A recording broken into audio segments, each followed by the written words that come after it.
नमस्ते बच्चों। आज के इस वीडियो लेसन में हम पढ़ने जा रहे हैं मोनोहाइब्रिड क्रॉस यानी कि एकल संकर संकरण या एक संकर संकरण। तो बच्चों ये क्या होता है, इसको वैसे तो हम पिछले वीडियो लेसन में डिस्कस कर चुके हैं, लेकिन फिर भी यहाँ पर मैं इसको आपको एक बार पुनः बताती हूँ। तो वो इस प्रकार का जो क्रॉस या संकरण होगा उसमें हम किसी एक गुण के लिए उसके जो विपरीत लक्षण होंगे, विपर्याशी लक्षण होंगे, उसके बीच में हम क्रॉस कराते हैं। ठीक है, और फिर उन लक्षणों की वंशागति का अध्ययन हम यहाँ पर करते हैं। जैसे हम एक गुण लेके चल रहे हैं लंबाई, मटर के पौधे की लंबाई, तो उसके जो दो विपर्याशी या कॉन्ट्रास्टिंग कैरेक्टर्स हैं, दो विपरीत गुण हैं, वो है लंबापन और बौनापन। मेंडल ने यहाँ पर जो ये मोनोहाइब्रिड क्रॉस किया, उसके लिए उन्होंने एक पौधा लिया जो कि शुद्ध रूप से लंबा था। शुद्ध रूप से लंबे पौधे का क्या अर्थ है कि इस पादप के जो जीन है उस हम ये जानते हैं बच्चों के जीन जो है वो हमेशा एक युग्म में रहते हैं। ठीक है, यानी कि हमारे पास में हमेशा एक जीन के लिए दो एलील्स यानी कि दो युग्म विकल्पी उपस्थित होते हैं। ठीक है, तो जो शुद्ध लंबा पौधा है उसके लिए हमारे पास जो जीन एलील्स हैं, जीन युग्म विकल्पी, वो क्या है, वो है कैपिटल टी और कैपिटल टी। यहाँ जो ये कैपिटल लेटर है ये क्या रिप्रेजेंट करता है, ये रिप्रेजेंट करता है कि लंबापन जो है वो मटर के पौधे में प्रभावी गुण के रूप में उपस्थित है। ठीक है, तो मेंडल ने एक पौधा तो लिया जो जनक की तरह, वो था शुद्ध रूप से लंबा, और दूसरा जो पौधा उन्होंने जनक के रूप में लिया वो था शुद्ध रूप से बौना। और शुद्ध बौने पौधे का जो जीन युग्म विकल्पी है वो क्या था, स्मॉल टी स्मॉल टी। ठीक है, अब ये जो पौधे हैं ये कौन सी संतति है, ये है हमारी जनक संतति, पेरेंट्स हैं ये। ठीक है, अब इनसे पुष्प निर्माण होगा पादप के अंदर और युग्मकों का निर्माण होगा, मादा युग्मक और नर युग्मक का निर्माण होगा। ठीक है, तो देखो जब युग्मक बनते हैं तो युग्मकों को हम किस तरह से लिखते हैं बच्चों, तो युग्मक हमेशा इस तरह से एक गोले के अंदर आप बंद करके लिखोगे। ठीक है, अब यहाँ पर देखो जो ये हमारा जीन युग्म विकल्पी है, इसके पास में दोनों जो एलील्स हैं, दोनों युग्म विकल्पी हैं वो समान है, इसलिए यहाँ पर एक ही तरह के गैमेट बनेंगे, वो होंगे कैपिटल टी। और इसी तरह से यहाँ पर भी शुद्ध बौना जो पौधा है उसके अंदर भी जो दोनों युग्म विकल्पी हैं जीन के, वो समान है, इसलिए हमें यहाँ पर स्मॉल टी एक तरह के युग्मक मिल जाएंगे। अब ये जो दोनों युग्मक हैं इनके बीच में क्रॉस होगा या संकरण होगा या निषेचन की क्रिया होगी, जिसके फलस्वरूप हमें पहली संतति के लिए बीज प्राप्त होंगे। और देखो जो हमारी पहली संतति है उसके अंदर ये दोनों युग्मक अपने अपने कैरेक्टर्स लेकर आ जाएंगे। तो ये जो हमें पहली पीढ़ी, फर्स्ट फिलियल जनरेशन मिली, F1 पीढ़ी, वो इस तरह की मिली। ठीक है, जिसके अंदर जो जीन युग्म विकल्पी हैं उसमें एक प्रभावी और एक अप्रभावी एलील उपस्थित है। ठीक है, अब ये F1 पीढ़ी के लिए यहाँ पर मेंडल को बहुत सारे बीज मिल गए, सीड्स मिल गए। अब इन बीजों को मेंडल ने अपने फील्ड के अंदर लगाया। क्यों लगाया फील्ड के अंदर, ये क्या है, मेंडल का फील्ड है, इस फील्ड के अंदर उसने इन बीजों को बोया। क्यों बोया, ताकि वो फिनोटाइप कैरेक्टर्स यानी कि ये जो बीज हैं इससे कैसे पौधे बनेंगे उसको देख सके। ठीक है, तो ये काम उन्होंने किया। अब जब उन्होंने फील्ड के अंदर इन सीड्स को लगाया तो मेंडल को बहुत ही आश्चर्यजनक परिणाम मिले। मेंडल क्या सोच रहे थे कि भाई एक पौधा मैंने लंबा लिया है, एक पौधा बौना लिया है, तो हमारे जो पौधे मिलेंगे वहां पर या तो कुछ पौधे, जैसे मान लो 50% पौधे हमें लंबे मिल जाएंगे और 50% पौधे बौने मिल जाएंगे, या ऐसा हो सकता है कि लंबा और बौना पौधा जो दोनों मिक्स हुए तो हमें ऐसे पौधे मिल जाए जिनकी हाइट इंटरमीडिएट हो, ना तो वो लंबे हो ना बौने हो, उनके बीच की हाइट के मिल जाए। लेकिन ऐसा कुछ भी नहीं हुआ। मेंडल ने जब इन बीजों को फील्ड में लगाया तो उसने देखा कि सारे के सारे पौधे वो लंबे थे, यानी कि ये 50% नहीं, 100% पौधे F1 पीढ़ी में जो उसको प्राप्त हुए वो लंबे थे। इसका क्या अर्थ हुआ? इसका अर्थ हुआ कि मेंडल को ये जो दो हम विपरीत लक्षण लेके चल रहे हैं, इन दोनों विपरीत लक्षणों में से एक लक्षण, ये जो लंबापन है, ये एक लक्षण ही पहली पीढ़ी के अंदर दिखाई दिया। तो यहां से मेंडल ने आनुवंशिकता का पहला नियम दिया, जिसको हम कहते हैं प्रभाविता का नियम। अब प्रभाविता का नियम क्या कहता है? प्रभाविता का नियम कहता है कि पहली पीढ़ी में दोनों विपरीत लक्षणों में से केवल एक लक्षण ही हमें दिखाई देता है, और जो लक्षण पहली पीढ़ी में दिखाई देता है उस लक्षण को हम प्रभावी लक्षण कहते हैं। ठीक है, तो इसको आप कैसे लिखोगे? ये देखो, जब दो कॉन्ट्रास्टिंग कैरेक्टर्स विपरीत लक्षणों के बीच में हम क्रॉस कराते हैं तो फर्स्ट जनरेशन, पहली F1 पीढ़ी में हमें केवल एक लक्षण ही दिखाई देता है, और वो लक्षण प्रभावी लक्षण कहलाता है। तो ये जो बौनापन है जो हमें पहली पीढ़ी में दिखाई नहीं दिया, यह क्या कहलाता है? यह कहलाता है अप्रभावी लक्षण। क्लियर? तो इस तरह से मेंडल के आनुवंशिकता के प्रथम नियम को उन्होंने प्रतिपादित कर दिया, और दो टर्म्स दे दी, प्रभावी लक्षण क्या है और अप्रभावी लक्षण क्या है। क्लियर?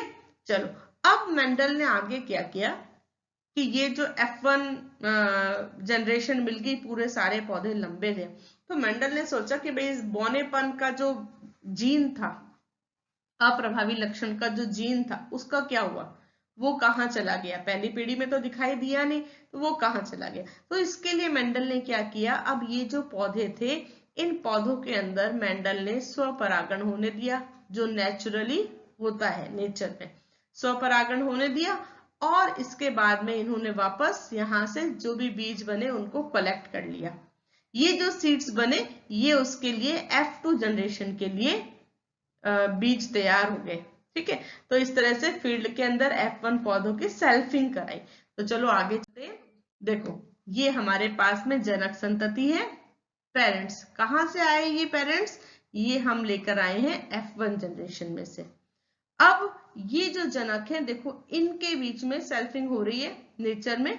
अब यहाँ पर युग्मक निर्माण कैसे हो रहा है, ये अपन को देखना है यहाँ पर। तो F1 पीढ़ी के जो जनक है, इनके पास में जो जीन युग्म विकल्पी है, एक कैपिटल T है, एक स्मॉल t है। दोनों जो एलील्स हैं वो अलग अलग है, तो यहाँ पर दो तरह के युग्मक बनते हैं। ये देखो, कैपिटल T और स्मॉल t, इसी तरह से कैपिटल T और स्मॉल t।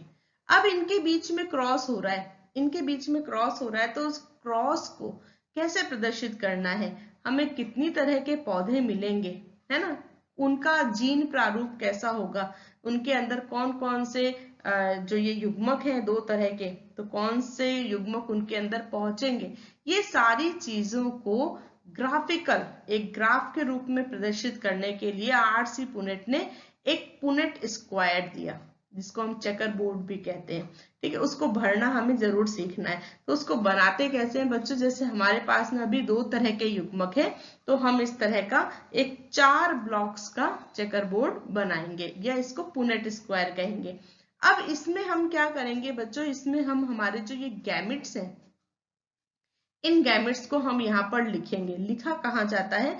एक पेरेंट के गैमेट को अपन यहाँ टॉप पोजीशन पे लिखते हैं, और दूसरे पेरेंट्स के गैमेट को हम यहाँ लेफ्ट पोजीशन पे लिखते हैं, कुछ इस तरह से। ये देखो, ये एक पेरेंट्स, ये दूसरे पेरेंट के गैमेट्स। अब इन गैमेट्स को हम इस चेकर बोर्ड के अंदर फिल करते हैं। तो बच्चों देखो, फिल करने का तरीका क्या होता है कि जैसे ये फर्स्ट ब्लॉक हमारे पास है, तो इसके पास में ऊपर से ये गैमेट आ रहा है और लेफ्ट से ये गैमेट आ रहा है, तो यहाँ पर कैपिटल T और कैपिटल T, ये कॉम्बिनेशन बनेगा। Second checker board, second block में देखो तो ऊपर से T और लेफ्ट से स्मॉल t। यहाँ थर्ड देखो, यहाँ ऊपर स्मॉल t, यहाँ से भी स्मॉल t। अब यहाँ पर देखो, एक और इम्पोर्टेंट बात आप यहाँ पर ध्यान रखना, जब भी हमारे पास में ऐसे जीन एलील्स आ गए कि भाई एक स्मॉल है एक कैपिटल है, एक डोमिनेंट है एक रेसेसिव, तो हम हमेशा क्या करेंगे, जो प्रभावी डोमिनेंट होगा कैपिटल होगा उसको पहले लिखेंगे, और रेसेसिव जीन एलील को बाद में लिखेंगे। तो इस तरह से तो अब ये हमें सारे के सारे जीन कॉम्बिनेशन बन गए कि यहाँ पर जो हमने ये युग्मक बनाए हैं, ये युग्मक ये 3 तरह से 1, 2 और 3, ये देखो दोनों सेम है ना। तो ये 3 तरह से ये युग्मक आपस में कंबाइन हो सकते हैं, जुड़ सकते हैं और अधिकतम ये 3 तरह के प्लांट्स यहाँ पर बन सकते हैं। तो प्लांट्स कितनी तरह के बने यहाँ पर? 3 तरह के हमें यहाँ ग्राफ के अंदर दिखाई दे रहे हैं कि 3 तरह के प्लांट बन रहे हैं। ये देखो एक टाइप, ये सेकेंड टाइप और ये थर्ड टाइप। क्लियर? अब जब मेंडल ने इन बीजों को खेत में बोया था तब उसने क्या देखा कि उसको 2 तरह के ही पौधे मिले। मेंडल को फील्ड के अंदर 2 तरह के पौधे मिले और अपन क्या कह रहे हैं कि भाई पौधे 3 तरह के होने चाहिए। तो ये क्या चक्कर है, इसको अपन समझते हैं। देखो यहाँ पर मेंडल को जो 2 तरह के पौधे मिले वो पौधे थे लंबे और बौने। तो ये जो 1, 2 और ये जो तीनों ब्लॉक्स हैं, इन तीनों ब्लॉक के जो पौधे थे वो सारे के सारे लंबे थे और इसका परसेंटेज कितना है? 75%।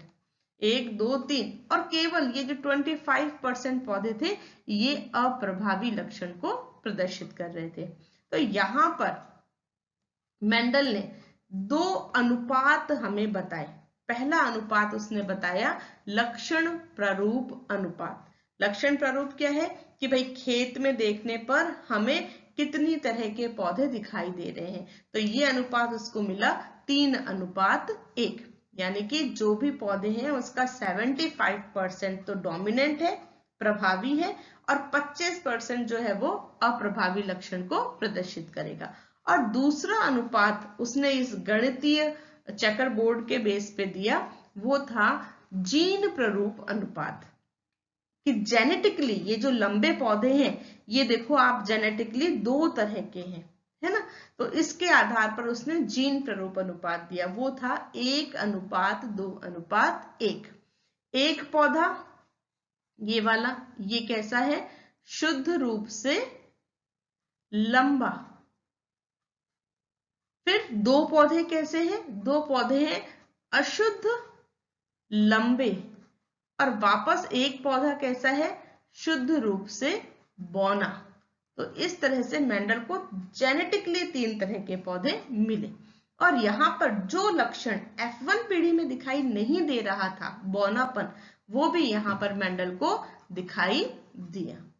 तो यहाँ पर मेंडल ने अपना आनुवंशिकता का दूसरा नियम दिया जिसको हम कहते हैं विसंयोजन का नियम या युग्मकों की शुद्धता का नियम। देखो अब ये नियम क्या कहता है कि जब हम युग्मकों का निर्माण कर रहे हैं, युग्मक का निर्माण हो रहा है, उस समय जीन के दोनों युग्म विकल्पी, दोनों जीन एलील्स, वो एक दूसरे से विसंयोजित हो जाते हैं, अलग हो जाते हैं और जो युग्मक है वो अपनी पूरी शुद्धता को बनाए रखता है, वहां पर कोई भी मिक्सिंग नहीं होती। अब इस पॉइंट को मैं आपको यहाँ पर समझा रही हूँ, यहाँ पर आ जाओ आप।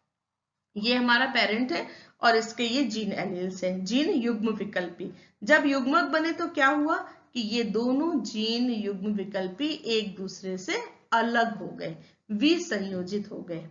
इस आधार पर मेंडल ने इसको कहा विसंयोजन का नियम। और सेकेंड पॉइंट, युग्मक अपनी शुद्धता बनाए रखते हैं। तो देखो जब ये F1 पीढ़ी में ये दोनों जीन एलील्स साथ में प्रेजेंट थे, कैपिटल T स्मॉल t, लेकिन फिर भी देखो इनके बीच में कोई मिक्सिंग नहीं हुई और जब हमें F2 पीढ़ी प्राप्त हुई तो हमको यहाँ पर ये बौने पौधे वापस दिखाई दिए। तो इसका मतलब है कि युग्मक अपनी शुद्धता हमेशा बनाए रखते हैं। जो भी 2 जीन एलील्स हैं, जीन युग्म विकल्पी हैं, उनके कैरेक्टर्स आपस में मिक्स नहीं होते।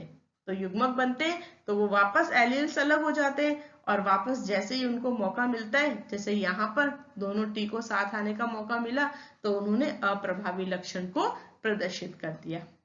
ठीक है, तो ये था हमारे मेंडल के दोनों नियम, प्रभाविता का नियम और विसंयोजन का नियम। अब इस विसंयोजन के नियम के कुछ महत्व है, उसको अपन पॉइंट्स को पढ़ ले।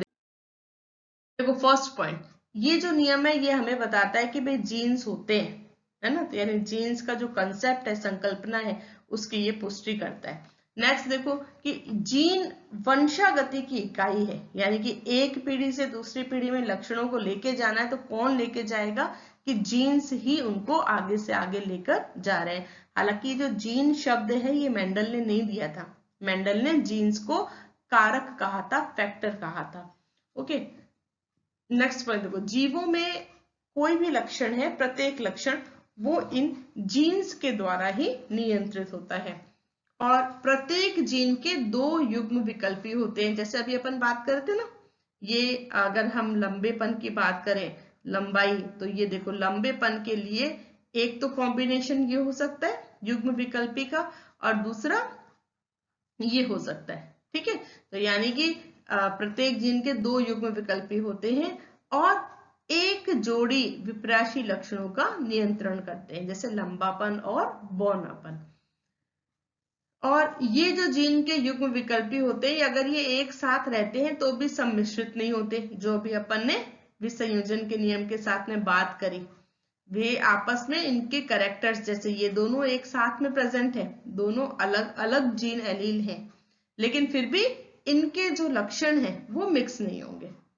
नेक्स्ट देखो, जब युग्मकों का निर्माण होता है उस समय ये जो जीन के दोनों एलील्स है ये एक दूसरे से सेपरेट हो जाते हैं, सेग्रीगेट हो जाते हैं, अलग अलग हो जाते हैं, और युग्मक अपनी शुद्धता को बनाए रखता है। तो गैमेट्स बनते हैं, तो यहाँ पर हमें ये गैमेट्स मिल जाएंगे और यहाँ पर हमें ये गैमेट्स मिल जाएंगे, और गैमेट हमेशा शुद्ध होगा अपने लक्षण के लिए। अगर वो प्रभावी है तो प्रभावी लक्षण के लिए शुद्ध होगा, अगर वो अप्रभावी है तो अप्रभावी लक्षण के लिए वो शुद्ध होगा। ठीक है, तो ये था हमारे मेंडल के आनुवंशिकता के 2 नियम, एकल संकर संकरण कैसे किया जाता है और विसंयोजन के नियम का क्या महत्व है। अब हमारा मेंडल के आनुवंशिकता का एक नियम और बचा है, जिसको मैं नेक्स्ट वीडियो लेसन में लेकर आऊंगी। बाय।